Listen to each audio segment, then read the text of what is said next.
ఆం అందరికీ నమస్కారం. ఈనాటి మన లోతైన విశ్లేషణకు స్వాగతం.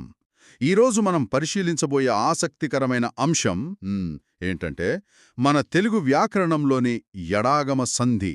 ముఖ్యంగా చెప్పాలంటే పోటీ పరీక్షలకు ప్రిపేర్ అవుతున్న విద్యార్థులకు, అలాగే తెలుగు భాషను కొత్తగా నేర్చుకుంటున్న అభ్యాసకులకు ఈ విశ్లేషణ ఒక షార్ట్కట్ లాగా భలే తోడ్పడుతుంది.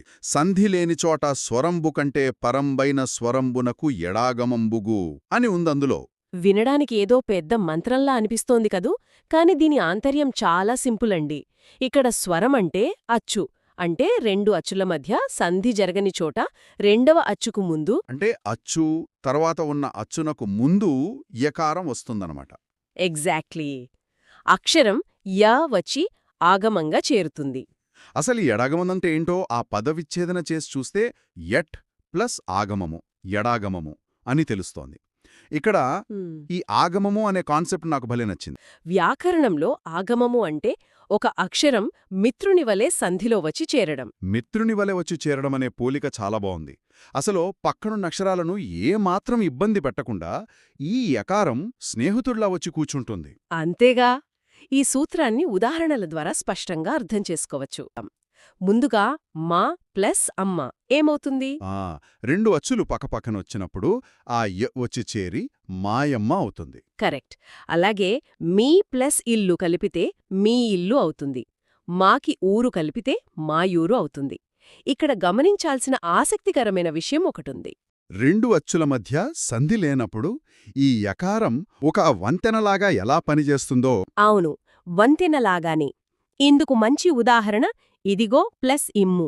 ఈ రెండు పదాల మధ్య అసలు సహజంగా సంధి జరగదు.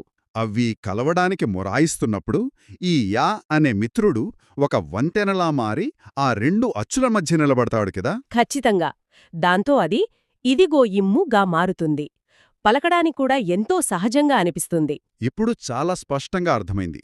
మరి నేర్చుకున్న జ్ఞానాన్ని పరీక్షించుకోటానికి అభ్యాసక్రమాన్ని చూద్దాం. తప్పకుండా. ముందుగా పదాలను కలపడం ఎలాగో చూద్దాం. ఒక ప్లస్ ఆపద. ఈ రెండు అచ్చుల మధ్య యకారం వచ్చి ఒక యాపద అవుతుంది. అలాగే తొలి ప్లస్ ఆకలి కలిపితే తొలి ఆకలి. నీ ప్లస్ ఇష్టమనేది నీ ఇష్టంగా మారుతుంది. బాగా చెప్పారు. ఆ తర్వాత పదాలను విడదీయడం కూడా ప్రాక్టీస్ చెయ్యాలి కదా. లేకయుండు అనే పదాన్ని తీసుకుంటే ఎలా విడదీయాలి? మధ్యలో ఆ యు స్పష్టంగా కనిపిస్తోంది కాబట్టి ఆ వంతెనను పక్కన పెడితే లేక ప్లస్ ఉండు అని వస్తుంది. అలాగే నా ఎదుట అనే పదాన్ని చూస్తే అదే లాజిక్ అప్లై చేసి నా ప్లస్ ఎదుట అని విడదీయాలి. ఇన్ని అని పదాన్ని ఇన్ని ప్లస్ అనిగా రాయొచ్చు. చూశారుగా, ఆ వంతెన ఎక్కడ ఉందో గుర్తిస్తే పదాన్ని విడదీయడం ఎంత సులువో. అవును. పోటీ పరీక్షల్లో కేవలం ఉదాహరణలు మాత్రమే కాకుండా ఇలాంటి అభ్యాసాలు చేయటం చాలా ముఖ్యం. ఇక ముగింపుగా మనం ఈ విశ్లేషణ నుంచి గుర్తుంచుకోవలసిన మూడు అత్యంత ముఖ్యమైన విషయాలు చూద్దాం. 1. ఎడాగమ సంధి ఎల్లప్పుడూ సంధి లేనప్పుడే వస్తుంది. 2. ఇందులో ఆగమము అనగా అక్షరం ఒక మిత్రుని వలె మధ్యలో వచ్చి చేరుతుంది. 3. దీని ప్రాథమిక సూత్రం ఏంటంటే అచ్చు ప్లస్ అచ్చు = మధ్యలో యా వస్తుంది. ఇలా వ్యాకరణాన్ని బట్టి పట్టకుండా వంతెన, మిత్రుడు అనే పోలికలతో లాజికల్గా నేర్చుకోవటం పోటీ పరీక్షల్లో ఎంతగానో ఉపయోగపడుతుంది. భాషా పరిణామ క్రమములో పదాల కలయికలో ఇలాంటి మిత్రులు ఇంకా ఏ రూపాల్లో దాగి ఉన్నారో అన్వేషించడం నిజంగా ఆసక్తికరమైన విషయమే.